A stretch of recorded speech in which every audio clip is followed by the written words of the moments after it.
Hello and welcome to Stories to Fall Asleep To, the second season of Reading with Cari. This Mindfulness Podcast incorporates ASMR elements to help reduce your stress, relieve your anxiety, and lull you to sleep. I am your host, Cari Favole, and I am so thankful that you've decided to spend some time with me. New episodes air every Wednesdays on any device you listen to podcasts. Click the link in the description to find the podcast now. Thank you and enjoy. Today I am going to do 3 Aesop Fables again. I really love that they're so short and silly a little bit because they're talking animals, but that there's a clear moral or lesson at the end. I might not always agree with what they say specifically, but it certainly is food for thought, which I think fits at least season 1 of this podcast. But first, as always, let's start with a brief breathing exercise. Let's do a gratitude mindfulness exercise. First, let's focus on our breath. Natural, slowly inhale.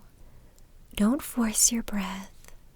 Just feel the inhale into your lungs.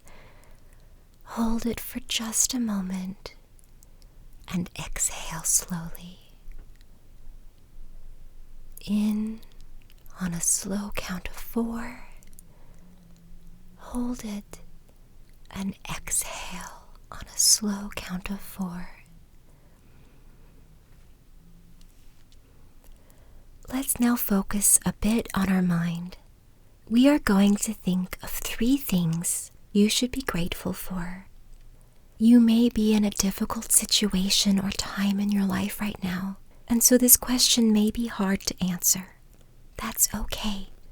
You can be grateful for small things, like the air you breathe and the water you drink. Or you can name something on a massive scale. That's good too.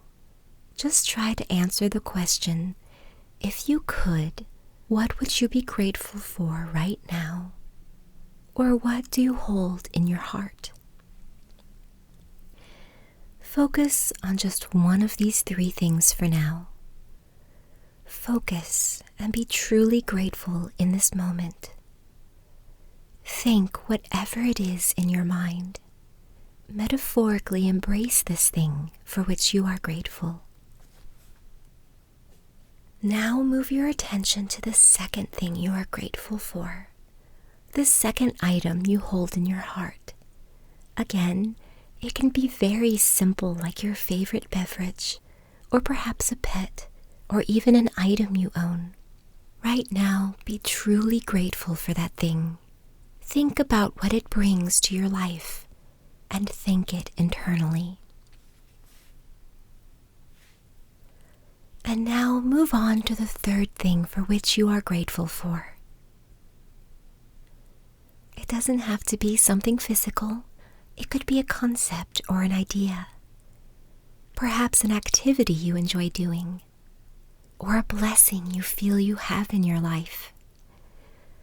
Focus on this item and be truly grateful in this moment. Really see it in your mind and feel the joy it brings you.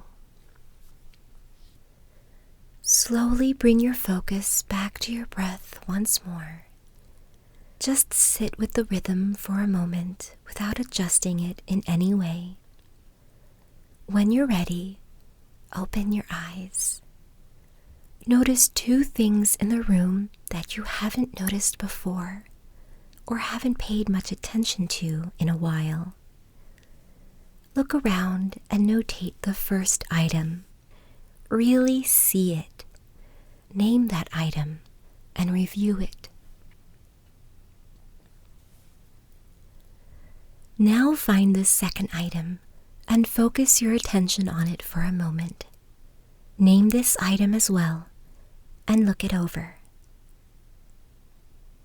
Great job! You've completed the exercise. I like to take a nice, long, slow sigh to celebrate, and I invite you to do the same as well.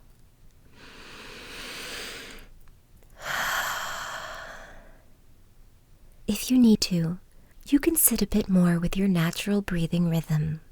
Stop when you feel ready. And now, here are the stories. The Lion and the Mouse. A lion lay asleep in the forest, his great head resting on his paws. A timid little mouse came upon him unexpectedly, and in her fright and haste to get away, ran across the lion's nose. Roused from his nap, the lion laid his huge paw angrily on the tiny creature to kill her. "Spare me," begged the poor mouse. "Please let me go, and someday I will surely repay you." The lion was much amused to think that a mouse could ever help him, but he was generous and finally let the mouse go. Some days later, while stalking his prey in the forest, the lion was caught in the toils of a hunter's net. Unable to free himself, he filled the forest with his angry roaring. The mouse knew the voice and quickly found the lion struggling in the net. Running to one of the great ropes that bound him, she gnawed it until it parted, and soon the lion was free. "You laughed when I said I would repay you," said the mouse. "Now you see that even a mouse can help a lion." A kindness is never wasted. The Wolf and the Crane. A wolf had been feasting too greedily, and a bone had stuck crosswise in his throat. He could get it neither up nor down, and of course he could not eat a thing. Naturally, that was an awful state of affairs for a greedy wolf. So away he hurried to the crane. He was sure that she, with her long neck and bill, would easily be able to reach the bone and pull it out. "I will reward you very handsomely," said the wolf, "if you pull that bone out for me." The crane, as you can imagine, was very uneasy about putting her head in a wolf's throat, but she was grasping in nature, so she did what the wolf asked her to do. When the wolf felt that the bone was gone, he started to walk away. "But what about my reward?" called the crane anxiously. "What?" snarled the wolf, whirling around. "Haven't you got it? Isn't it enough that I let you take your head out of my mouth without snapping it off? Expect no reward for serving the wicked." The Frogs and the Ox. An ox came down to a reedy pool to drink. As he splashed heavily into the water, he crushed a young frog into the mud. The old frog soon missed the little one, and had asked his brothers and sisters what had become of him. "A great big monster," said one of them, "stepped on little brother with one of his huge feet." "Big he was," said the old frog, puffing herself up. "Was he as big as this?" "Oh, much bigger," they cried. The frog puffed up still more. "He could not have been bigger than this," she said, but the little frogs all declared that the monster was much, much bigger. And the old frog kept puffing herself out more and more until, all at once, she burst. Do not attempt the impossible. Thank you for listening. I welcome you back anytime you need to hear a comforting voice or a familiar bedtime story. But for now, let's prepare your mind and body for some much-needed rest.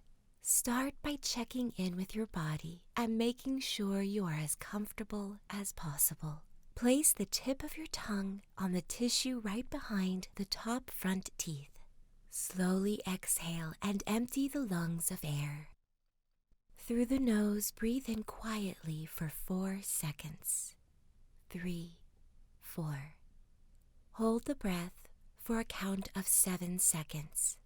5, 6, 7. Purse your lips and exhale forcefully through the mouth, making a whoosh sound for 8 seconds. 6, 7, 8.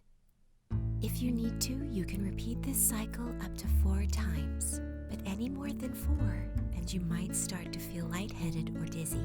Remember that if you find it too difficult to hold your breath on the count of 7, you can use a shorter cycle of 2 seconds breathing in, hold your breath for 3.5 seconds, and exhale for 4 seconds. Good night and sleep well, my friend.